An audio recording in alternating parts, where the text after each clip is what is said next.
오직 오직 네, 오직 성령으로 충만한 우리 젊은이 교회가 되시길 바랍니다. 나이 1살 먹은 지 얼마나 됐다고 또 1살 먹으라고 다음 주가 이번 주가 이제 설 연휴가 시작되는 주간이에요. 여러분 이번 설 연휴 때도 떡국 맛있게 드시고 풍요로운 설날이 되시길 바랍니다. 오늘 먼저 함께 말씀을 보겠습니다. 주님 주시는 귀한 말씀은 요한계시록 2장 1절부터 7절까지 말씀이에요.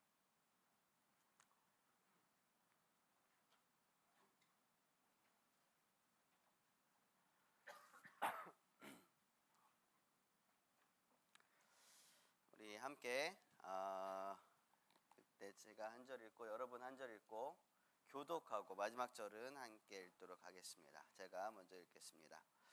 에베소 교회의 사자에게 편지하라. 오른손에 있는 7별을 붙잡고 7 금촛대 사이를 거니시는 이가 이르시되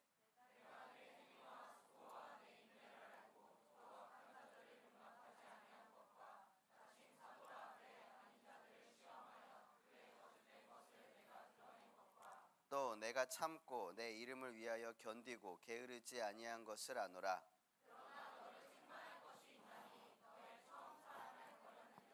그러므로 어디서 떨어졌는지를 생각하고 회개하여 처음 행위를 가지라.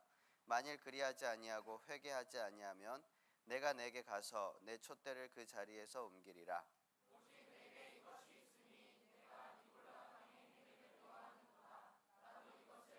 함께 읽습니다. 귀 있는 자는 성령이 교회들에게 하시는 말씀을 들을지어다. 이기는 그에게는 내가 하나님의 낙원에 있는 생명나무의 열매를 주어 먹게 하리라. 아멘. 네, 오늘부터 이 요한계시록 말씀을 좀 함께 묵상을 하고자 합니다. 소아시아의 7개 교회들에 대한 편지인데요. 하나님께서는 반모섬에 붙잡혀 있었던 그런 요한에게 하나님의 나라의 그런 일들에 대해서 함께 말씀을 나누어 주셨습니다. 보여주셨어요. 뭘 보여주셨냐면 요한계시록 1장 19절 말씀을 보면은요, 내가 본 것과 지금 있는 일과 또 장차 될 일을 기록하라 라고 하면서 하나님께서 반모섬에 유배되어 있는 사도 요한에게 말씀을 하셨어요. 요거를 원어로 조금 더 자세히 보면 이렇습니다. 내가 본 것을 기록하라. 네가 본 게 뭐냐면 지금 있는 일과 장차 될 일이다. 이거를 이렇게 기록을 하라고 말씀을 하신 거죠. 하나님께서는 지금 있는 일과 장차 될 일, 이것을 너에게 보여줄 것이다 라고 얘기를 하신 거예요. 그 중에서 이 뒤에는 장차 될 일이라는 것은요, 요한계시록 4장부터 나옵니다. 4장 1절에 보면 지금 마땅히 일어날 일이라고 표현이 되어 있는데 이게 이제 같은 말입니다. 같은 말이 번역이 2가지로 되어 있는데 마땅히 일어날 일, 장차 될 일은 4장부터 일어날 일이고요. 지금 일어나고 있는 일이 뭐냐면 2장과 3장에 기록된 일이에요. 요한계시록은요 전혀 어렵지 않습니다. 요한계시록은 하나님께서 영상으로 보여주신 거기 때문에 우리가 영상처럼 묵상을 해야 될 필요가 있어요. 이거를 하나하나 다 의미를 가지고 보려고 그러거나 뭐 무슨 색은 무슨 의미, 무슨 누구는 누구고 뭐는 뭐고 이게 다 이렇게 의미를 찾으려고 그러면 이거 뭐 산으로 갑니다. 이상해지게 해석이 됩니다. 그러니까 하나님께서 보여주신 그대로 사도 요한이 적은 그대로를 우리가 보면서 묵상을 하면 좋은데요. 그 중에서 이 2장과 3장은 더 쉬워요. 더 쉬워요. 이거는 무슨 비유가 나타나 있지 않고 제대로 딱 이렇게 기록되어 있기 때문에 굉장히 쉽습니다. 지금 일어나고 있는 일을 보여주신 부분이 이 7개 교회를 향하신 하나님의 말씀입니다. 여기서 지금이라고 하는 거는요, 그 당시를 말하기도 하지만 우리가 성경을 읽고 있는 오늘날의 교회도 포함되고 있는 거예요. 주님이 오시기 전까지 하늘의 완벽한 예배를 우리가 드리기 전까지 여전히 이 땅에서 악의 세력과 주님의 말씀이 공존하고 있는 이 상태에서 교회를 향하신 하나님의 마음과 하나님의 소원을 깨달을 수 있는 부분이 이 2장과 3장에 나오는 부분이라는 거예요. 여러분, 이제부터 지금 주님의 몸된 교회, 이 시대에 일어나고 있는 일들을 소아시아 7교회를 향하신 하나님의 말씀을 통해서 함께 묵상하고, 또 우리 교회가 또 앞으로 나아가야 할 바를 결단할 수 있게 되는 귀한 7주간의 시간이 되시기를 주님의 이름으로 축복을 드립니다. 오늘은 그 첫 시간입니다. 에베소 교회를 향하신 하나님의 말씀이 기록되고 있어요. 에베소 교회.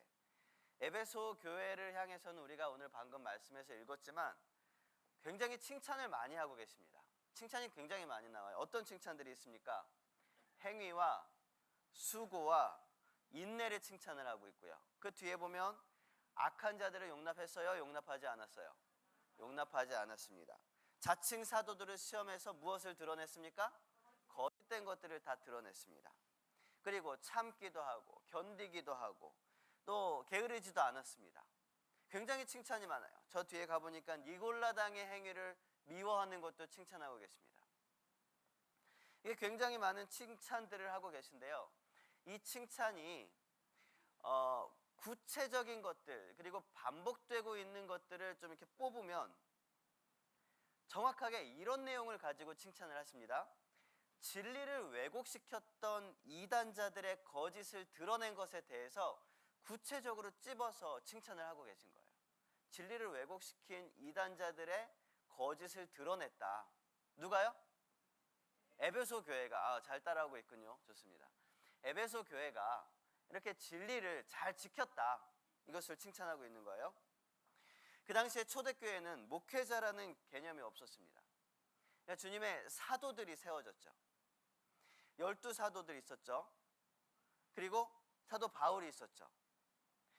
복음을 제대로 알고 가르칠 수 있는 그런 사도들이 많지 않았습니다. 여기저기 사기꾼들도 많았어요. 그래서 자기도 예수님을 만났다면서 막 거짓말로 이렇게 하고, 또 예수님을 실제로 만났긴 했지만 그분의 제대로 된 메시지를 정확하게 전달하는 게 아니라 자기 마음대로 막 왜곡해서 전달하기도 하고, 때로는 진짜 예수님의 말씀을 알고 싶어서 막 열심히 공부하다가 잘못해서 헬라 사상이나 히브리 사상이 막 이렇게 짬뽕이 되고 이방 민족들의 사상도 막 짬뽕이 돼서 섞여버려가지고 자기가 의도하지 않은 그런 이상한 이단들이 막 생겨나기도 하고, 그런 일들이 비일비재했던 때가 이 초대교회 시대입니다. 게다가 기존에 있던 예루살렘에 거처를 하고 있던 유대인들은 이 그리스도의 복음을 전하는 사도들을 굉장히 싫어했어요. 왜냐하면 이 유대인들은 뭘 주장했냐면 율법을 통해서 의롭게 될 수 있다, 율법을 열심히 지켜야 된다, 이걸 주장하고 있었는데, 그리스도의 복음을 전하는 사도들은 뭘 주장합니까? 믿음으로 의롭게 될 수 있다, 주님의 은혜 안에서 의롭게 될 수 있다, 이렇게 얘기를 하고 있거든요. 그러니까 자기들이 지키고 있었던 이 율법이라는 거에 대해서 굉장히 그런 어떤 이거를 낮추는 거예요. 이 중요성을 낮추는 거예요. 그래서 이 유대인들은 이 사도들을 굉장히 싫어했습니다. 사도행전 23장에 보면은요, 사도 바울만 봐도 그를 죽이기 전에는 먹지도 마시지도 않겠다라고 결단했던 사람들이 몇 명이에요? 40명이나 됐다 그랬어요. 40명이나. 여러분 한 사람 한 사람을 죽이기 전에는 먹지도 마시지도 않겠다라고 결단한 사람이 한 명이라도 있으면 여러분 잠이 잘 오겠습니까? 잠이 잘 오. 아무 데서나 뭐 막 이렇게 거리를 활보하고 다닐 수 있겠어요? 안 그래요. 근데 그런 사람이 40명이 사도 바울이 가는 곳곳마다 쫓아다녔던 거예요. 그만큼 그 당시는 정통 복음과 또 유대교와 또 여러 가지 잡다한 이단들이 다 이렇게 서로 싸우고 있는 그런 상황이었어요. 특히 이단 중에서도 가장 핵심적인 이단이 뭐였냐면, 여러분 한두 번은 들어봤을 겁니다. 영지주의라고 하는 이단이었어요. 이런 이단과 정통 기독교 복음 사이에 팽팽한 긴장감이 있었고요. 그렇기 때문에 서로를 견제하고 사도 바울을 비롯해서 모든 사도들은 자기가 옳다, 자기의 사도성, 이것을 스스로 막 증명하면서 막 그러면서 이렇게 다녀야 했던 굉장히 힘든 시대였다는 것이죠. 그런데 그런 상황에서 에베소 교회를 향해서 하나님께서는요, 칭찬하고 계시다는 겁니다. 자리가 없습니까? 앞으로 나오세요. 저기 내 자리에 앉으세요. 내 자리. 나 설교 끝날 때까지 안 앉아도 돼요. 앞으로 제일 늦게 오는 사람은 내 자리에 앉는 거예요. 장로님 옆에.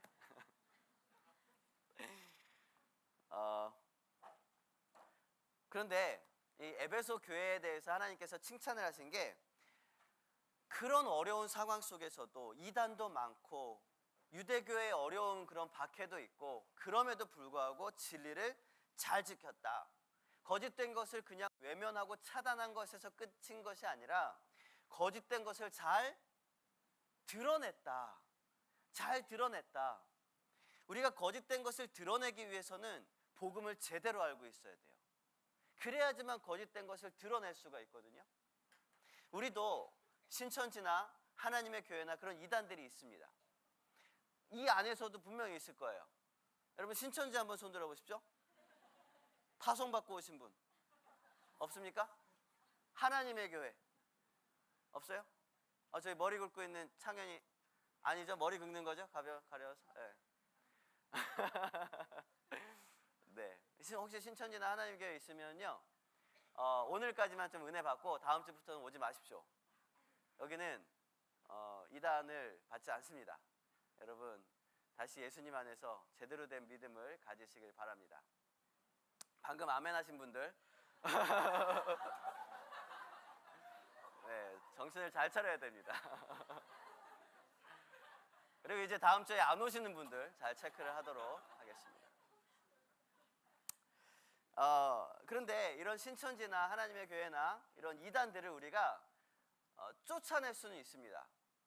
거절하고 막을 수는 있어요. 하지만 그들을 다시 주님의 몸된 교회의 형제 자매로 교화, 다시 우리 기독교의 정통 복음을 가르치는 것은 아무나 할 수 있는 그런 쉬운 사역이 아니라는 거죠. 특별한 그런 사명이 있고 열심히 복음을 제대로 말씀을 공부한 사람들만 그런 사역들을 감당을 할 수가 있어요.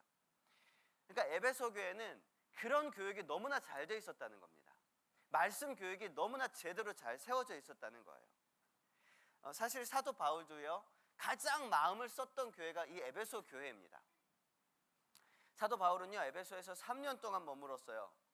그곳에서 성도들을 훈련시키고 말씀으로 계속해서 양육을 했습니다. 그 당시에 3년이란 시간은 지금의 3년 같지 않았어요. 굉장히 긴 시간이었습니다. 사도행전 20장을 보면은요, 그러한 사도 바울이 마음을 담아서 이 에베소 교회의 장로들을 모으고 그들에게 마지막 인사를 하는 장면이 나옵니다.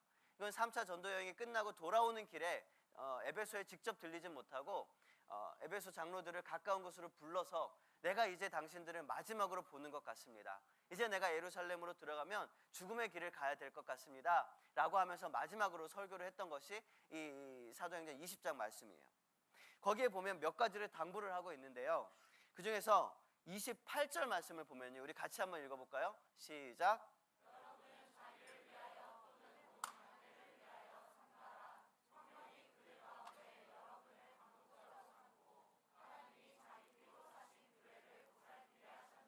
네, 이게 지금 누가 누구한테 얘기를 하고 있냐면 사도 바울이 에베소 교회에다가 얘기를 하고 있는 겁니다. 교회 대표들인 장로들에게 얘기를 하고 있는 겁니다. 사도 바울은요, 매번 모든 초대교회들이 그랬다는 걸 알고 있습니다. 자기가 왔다가 가면 자기를 죽이기 전에는 먹지도 마시지도 않겠다고 했던 유대인들이 다시 와서 아까 지나간 그 사도 바울은 이단이다, 잘못된 이야기를 전하고 있다라고 막 풍비박산을 내고 그러고는 돌아갑니다. 그런 일이 없다 해도 그들 안에는 이단, 수많은 이방 이단들이 찾아오기도 했고 그 안에 거짓 사도들도 막 일어나기도 했습니다. 심지어 자기들 안에서도 그런 거짓 이단들이 막 나타나기도 했어요. 그렇기 때문에 사도 바울은요, 3년씩이나 공을 들여서 양육한 에베소의 장로들에게 특별한 이야기를 하고 있는데요. 방금 읽었던 28절에 보니까 성령이 그들 가운데 여러분을 뭐라고 삼았다 그랬습니까? 감독자로 사였다 그랬습니다. 감독자. 이 감독이라는 것은요, 이게 네이버에 나오는 그런 사전적인 의미를 보면 일이나 사람을 보살펴 단속하는 사람, 그리고 또는 실전에서 직접 지도하는 사람을 말하는 거예요. 그래서 뭐 영화 감독이다, 무슨 뭐 스포츠 운동 감독도 있고 뭐 시험 감독도 있고 다 이제 똑같은 감독을 쓰죠. 이제 사도 바울이 에베소 교회를 떠나게 되면 이제 에베소 교회는 그때부터 실전인 거예요. 이단들과 또 여러 잘못된 종교들과 실제적으로 부딪히기 시작하는 것입니다. 그런 실전에서 이 장로들이 감독자가 되어야 했다는 것이죠. 교회를 보살펴서 단속해야 됐고요. 복음으로 진리와 비진리를 구분했어야 하는 것입니다. 결코 이것은 쉬운 일이 아니었어요. 제가 방금 말씀드렸듯이 그리고 30절에도 이런 얘기가 나옵니다.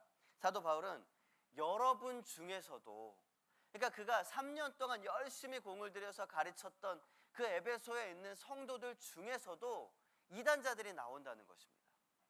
사도 바울이 떠나고 나면 여러분 중에서도 배교하고 돌아서는 자들이 나올 거라는 거예요. 그걸 경고를 했습니다. 그러니까 같은 성도들, 같은 교회 안에서도 이단자가 나올 텐데 그들도 잘 분별을 해서 감독해야 한다라는 것을 경고하고 떠난 것입니다.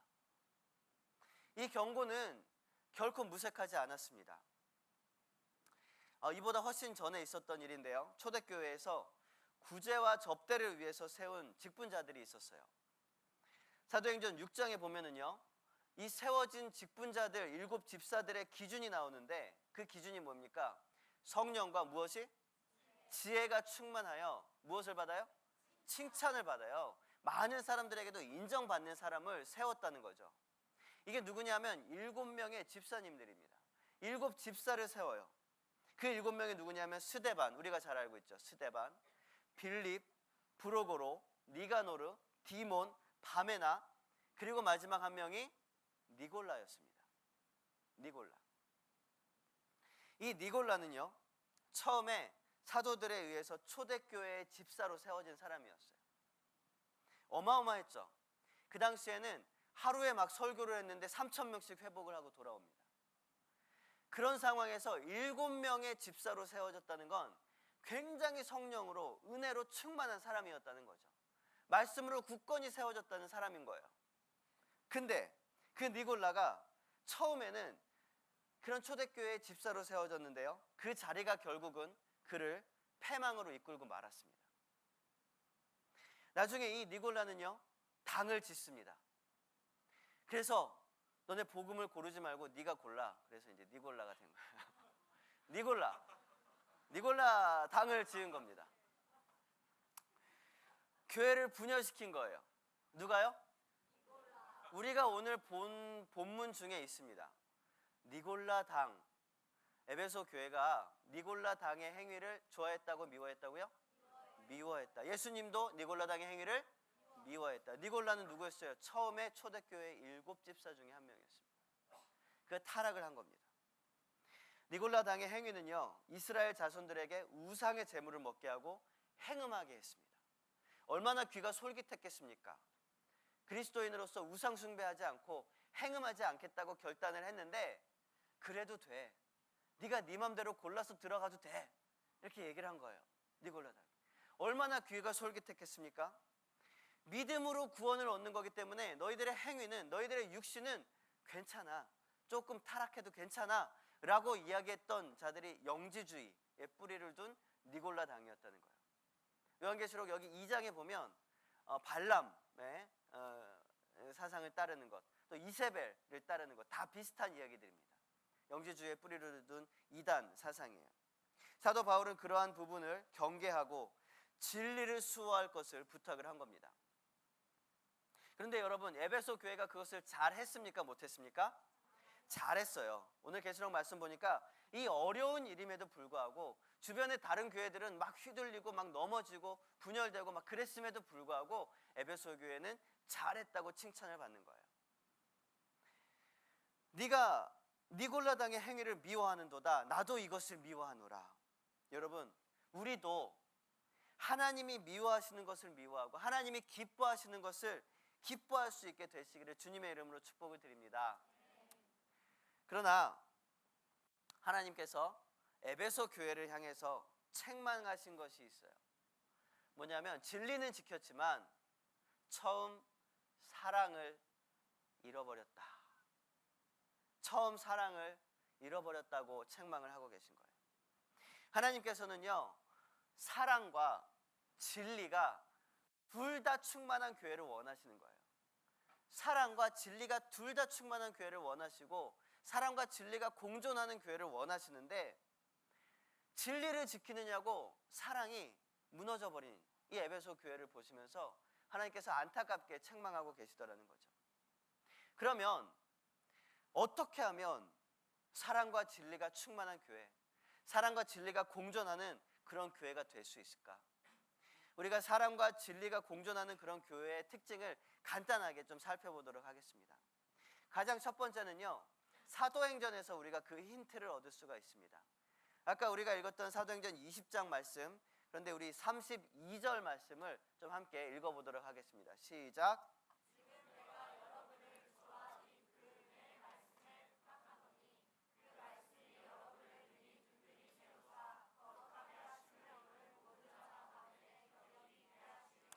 여러분, 이 부분이 어느 부분인지 아까 말씀드렸죠.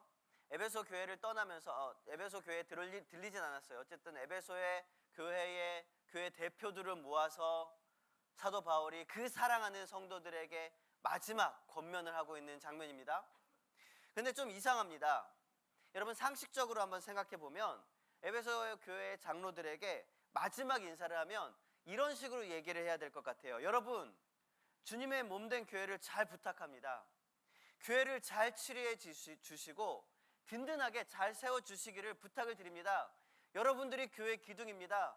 여러분들이 교회를 잘 세워야 됩니다. 이렇게 얘기하는 게 상식입니다. 그렇게 얘기하면 굉장히 자연스러울 것 같거든요. 그런데 여기서 사도 바울은요, 누구에게 부탁을 하고 있습니까? 여러분을 주와 그 은혜의 말씀에게 부탁을 하고 있어요. 여러분이 누구예요? 에베소 교회예요. 에베소 교회, 또 에베소 교회 모든 성도들, 에베소 교회 장로들을 주와 예수님과 예수님의 영, 성령님과 그의 말씀에다가 부탁을 하고 있다는 것입니다. 누가 교회를 든든히 세우는 것입니까? 주님과 그의 말씀이 교회를 세우는 것입니다. 교회는요, 주님이 세우시는 것입니다. 교회는요, 주님의 말씀으로 굳건하게 세워지는 것입니다. 그래서 사도 바울은 에베소에서 열심히 말씀을 가르친 거예요. 열심히 주님을 전한 거예요. 에베소의 대표적인 서원이 있는데 그 서원이 뭡니까? 두란노 서원입니다. 에베소의 두란노 서원에서 사도 바울은 계속해서 말씀을 집중하면서 가르쳤어요. 가르치고 양육하고 훈련을 했었던 것입니다. 여러분, 우리는 왜 주님의 몸된 교회라고 하면서 사람을 세우려고 하고 사람에 의지하려고 하고 사람 때문에 시험을 당하고 있습니까? 여러분, 교회를 세우시는 분은 주님입니다. 교회는 주의 말씀으로 세워지는 것입니다. 여러분, 주의 말씀으로, 주의 이름으로, 성령으로 굳건하게 세워지는 그런 저와 여러분이 되시길 바랍니다. 사랑과 진리가 공존하는 교회의 첫 번째 특징은 주와 말씀으로 세워진다. 주님과 말씀으로 세워진다는 거예요. 그리고 두 번째 특징은요, 회개와 회복으로 그 교회가 유지된다는 것입니다. 에베소 교회는요, 진리를 지키고 거짓을 드러내서 칭찬을 받았어요. 결코 쉬운 일이 아니었음에도 잘 지켰습니다. 그런데 여기서 딱 멈추면 좋겠는데 책망이 나와요. 그 책망은 첫사랑을 버렸다라고 책망을 받았다는 거예요. 여러분, 에베소서를 보면은요, 에베소서 1장 15절에 보면은요, 이런 말씀이 나와요. 이로 말미암아 주 예수 안에서 너희 믿음과 모든 성도를 향한 사랑을 나도 들었다. 사도 바울이요, 에베소 교회에다가 편지를 쓰면서, 에베소서 편지를 쓰면서, 나 여기 멀리에 있는데, 여기서 이렇게 쓰고 있는데 너희들에 대한 소문을 들었다. 어떤 소문을? 믿음과 사랑에 대한 소문을 들었다는 거죠. 에베소 교회는 소문난 교회였어요. 무엇으로요? 믿음으로, 또 사랑으로 소문난 교회였습니다. 믿음과 사랑이 소문난 교회였는데요, 하나님을 사랑하는 사랑이 아니고서는 성도들 안에서 그렇게 사랑이 있을 수가 없어요. 소문날 정도로 그렇게 있을 수가 없어요. 근데 그 사랑을, 그 첫사랑을 끝까지 가지고 갔다는 거예요? 못 갔다는 거예요? 못 갔다는 것입니다. 왜 그랬을까요? 왜 그 사랑을 놓쳤을까요? 굳이 에베소 교회가 핑계를 대자면, 에베소 교회가 이 자리에 앉아서 왜 사랑을 못 지켰냐? 라고 했을 때 굳이 에베소 교회가 핑계를 대자면 뭐라 그랬을까? 진리를 수호하고자, 그죠? 이단자들을 색출하고 몰아내고자 우리는 사랑을 좀 버려야 했습니다. 사랑에 대해서 좀 눈 감아야 했습니다. 그래야지 우리가 조금 더 강하게 잘라낼 수 있었고, 이 정을 좀 끊어야지 우리가 이 이단자들을, 우리 중에도 있었던 그런 이단자들을 색출해낼 수 있었습니다. 거짓을 드러내기 위해서 우리는 사랑과 이 진리를 병행하기가 좀 어려웠습니다. 이렇게 얘기했지 않았을까요? 그런데요, 하나님께서는요, 그 첫사랑을 버린 것에 대해서 책망하고 계신 거예요. 그럼 어떻게 해야 될까요? 어떻게 하면 이 사랑도 지키고 진리도 수호할 수가 있을까? 여러분, 주님께서는요, 죄를 미워하십니다. 죄를 미워하세요. 그런데 그 미워하시는 미움이, 우리 가끔 그런 사람들이 있어요. 이 연애를 하다 보면 너무 사랑하다 보니까 미워한대요. 그런 사람이 없어요. 뭐 너무 사랑하는데 막 이렇게 미워하는. 근데 하나님께서 죄를 미워한다는 것은 그런 개념의 미움이 아니에요. 너무나 죄를 사랑하게 미워하는 게 아니라 주의 자녀들을, 하나님의 사람들을 너무 사랑하다 보니까 그 자녀들을 하나님으로부터 멀어지게 만드는 죄가 너무 미우신 거예요. 그렇기 때문에 하나님의 죄에 대한 분노는 주의 자녀들을 향한 사랑에서부터 기인한다는 것입니다. 사랑이 깊을수록 죄에 대한 분노가 깊어지고요, 사랑이 가득할수록 아주 작은 죄도 묵인할 수 없어지게 되는 거예요. 너무나 사랑하는 자녀들이 하나님으로부터 조금이라도 멀어지는 것을 하나님은 눈뜨고 바라보실 수가 없었던 것입니다. 그래서 결국 하나님께서는요, 그 공의와 그 사랑을 둘 다 너무나 원하시고 충족시키기를 원하셔서 하나뿐인 독생자 예수를 고통 중에 죽이면서까지 이 딜레마를 해결하신 것입니다. 여러분, 진리를 지키는 것은 너무나 중요합니다. 그러나 그 바탕은 사랑이어야 한다는 것입니다. 우리가 이단자들을 색출하고 거짓을 드러내는 건 너무나 중요합니다. 그러나 그 바탕은 하나님의 자녀들을 향한 사랑에 기인해야 한다는 것입니다.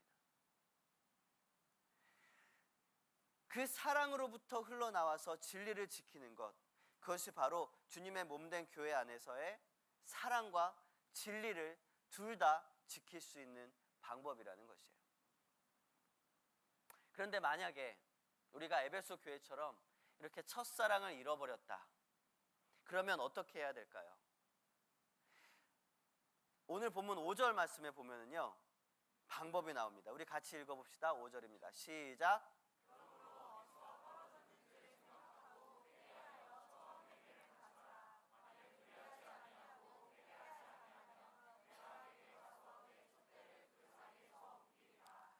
어디서 떨어졌는지, 어디서 그 사랑을 잃어버렸는지, 어디서부터 이 사랑을 버리고 진리에만 조금 더 가까이 갔는지, 그거를 생각하고 회개해야 된다는 것입니다. 회개해야 된다는 거예요. 그리고 그 첫사랑을 회복해야 한다는 것입니다. 주님의 몸된 교회, 사랑과 진리가 충만한 교회를 위해서 우리는 회개와 회복으로 그 교회를 유지해 나가야 합니다. 매일매일 우리의 내면과 공동체의 죄악들을 회개해야 됩니다.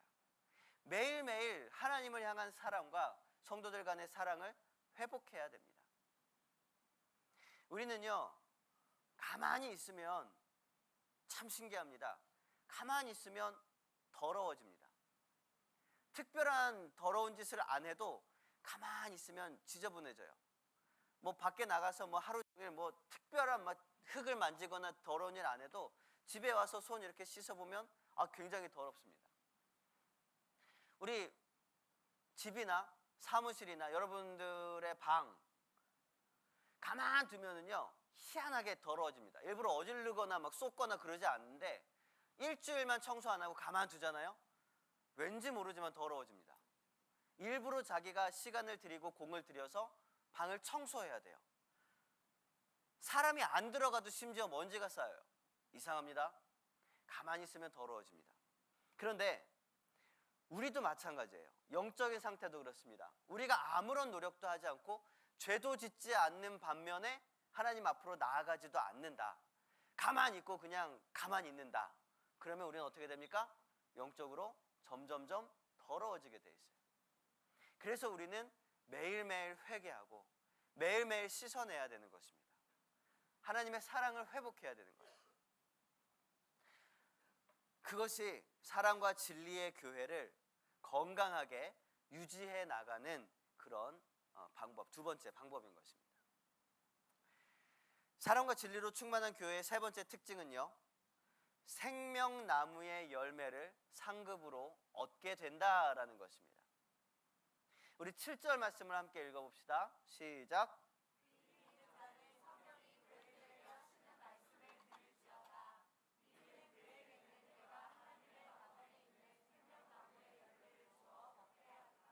마지막까지 사랑과 진리를 지켜낸 그런 교회, 그런 주님의 몸된 교회, 그에게는 생명나무의 열매를 주어 먹게 하겠다라고 말씀하고 있습니다.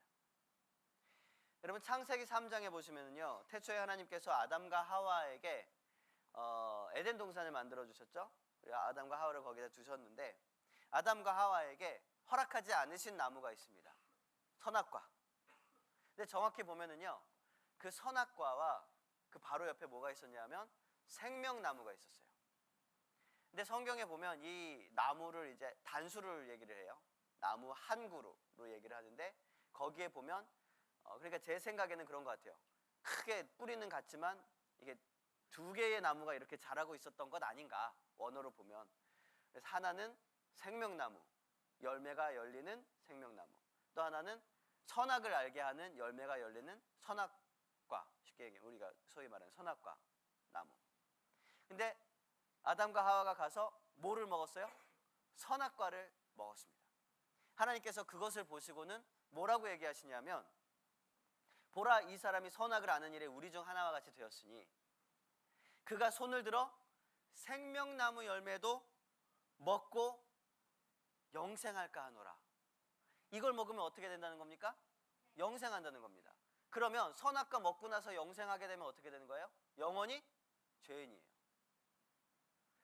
선악과 먹은 상태는 이미 불순종했습니다. 그 상태로 영원히 가면 이제 영원한 죄인인 거예요.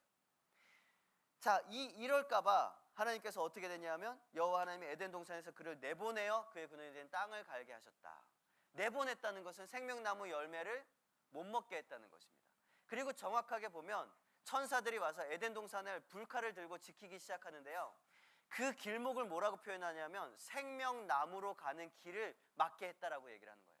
에덴 동산을 왜 차단시켰냐면 거기 뭐가 있기 때문에? 생명나무가 있기 때문에. 그리고 나서 오늘에야 비로소 2장 7절 요한계시록 성경 창세기 3장에서 금지시킨 걸 오늘에서야 어떻게 하면 해결되는지 요한계시록에서야 이제 나옵니다. 2장 7절에서 사랑과 진리가 회복되어져서 끝까지 거짓에 대해서 대항하여 이긴 자, 사랑을 기준으로 하여서 이긴 자, 그 자들에게 비로소 하나님께서 생명나무의 열매를 그 교회에 허락하시겠다라는 것입니다. 여러분, 이 생명나무 열매는요, 사실은 참 많은 의미가 있어요. 정말 많은 의미들이 포함되어 있는 것입니다. 이것을 먹으면 진짜 딱 영생만 한다, 이것만 가지고 볼 수도 없고, 그렇다고 그 내용이 없는 것도 아니면 정말 많은 의미들이 있습니다. 그런데 이 생명나무의 열매는 사랑과 진리가 회복되는 거룩한 주님의 몸된 교회에게 허락된 상급입니다. 우리는요, 하나님께서 주시는 그 큰 은혜, 큰 사랑을 경험해야 합니다. 그 사랑을 누리고 하나님을 향한 올바른 믿음과 또 올바른 그 복음의 진리를 지켜야 합니다. 그래서 주님께서 주시는, 나중에 이게 얼마나 귀한 건지 뚜껑 열어보면 알겠죠. 그 생명나무 열매가 뭘 의미하는 것인지, 어떤 큰 축복인지 뚜껑 열어보면 알겠죠. 그게 뭔지 모르니까 나는 사랑과 진리를 지키지 않겠습니다, 그럴 필요는 없잖아요. 하나님께서 주시는 어마어마한, 우리가 상상치도 못할 그런 상급과 그런 은혜, 그런 축복, 그런 열매, 그것이 생명나무 열매입니다. 여러분, 그 상급을 바라는 것이 바로 사랑과 진리가 공존하는 교회의 상급이라는 것이에요. 예수 그리스도 그분의 성령과 주의 말씀으로 우리 교회가, 또 모든 청년들의 삶 속에서의 교회가 든든히 세워지시길 바랍니다. 교회는 무엇으로 세운다고요? 주와 말씀으로, 예수 그리스도와 말씀으로 교회를 세운다 그랬습니다. 우리 삶 속에서도 다 예수 그리스도와 또 그분의 말씀으로 교회를 세워나가야 돼요. 이번 주간에 여러분 명절이 있죠. 명절 중에 여러분들 가족들을 만날 겁니다. 친척들도 만날 겁니다. 그곳에서 여러분 교회를 세우시길 바랍니다. 십자가 들고 가서 거기 탁 꽂아놓고 예배합시다 그러라는 얘기가 아니에요. 여러분으로 하여금, 여러분의 결단, 오늘 나누는 셀 모임 가운데서의 그런 결단들로 하여금 여러분의 가정이, 여러분이 모이는 그런 친척들과의 모임 안에서의 그런 모임이 조금 더 그리스도의 사랑을 알게 되고 그리스도의 복음을 알게 되고 조금 더 행복한 길로 나아갈 수 있는 그런 기점이 저와 여러분들의 그런 결단이 되시기를 바랍니다. 그리고 주님의 몸된 교회, 사랑과 진리가 충만한 교회는 무엇으로 유지해 간다 그랬습니까? 회개와 회복입니다. 죄를 회개하고 사랑을 회복하면서 그 교회가 유지되어 가고 있습니다. 마지막 최후 승리에 얻는 그때에 하나님께서 주님의 몸된 교회, 그곳에 생명나무의 열매를 허락하여 주시는 것입니다. 우리 젊은이 교회가 에베소 교회에서 못다 이룬 사랑과 진리가 충만한 교회, 주님의 몸된 교회, 거룩하고 칭찬받는 교회가 되시기를 주님의 이름으로 축원을 드립니다. 우리 함께 찬양하고 기도하겠습니다. 우리는요, 우리 한 사람 한 사람이 주님의 교회입니다. 우리가 움직이면 주님의 교회가 움직이는 거예요. 우리가 가서 앉아있으면 그곳이 교회가 되는 겁니다. 내가 밟고 서 있는 땅이 주님의 몸된 교회가 되는 것입니다. 여러분, 이제 내가 세우는 것이 아니라 주의 말씀에 사로잡혀서 예수 그리스도 그분의 성령에 사로잡혀서 내가 가는 곳이 교회가 세워지는 곳이 되길 바랍니다. 주님 앞에 날마다 회복하고 회개하면서 그 교회들을 잘 유지시켜 나갈 수 있는 그런 우리의 삶이 되길 바랍니다. 그리고 주님 나라의 그 소망, 하나님께서 주신다 하였던 그 생명나무의 열매를 바라볼 수 있는 그런 저와 여러분이 되시길 바랍니다.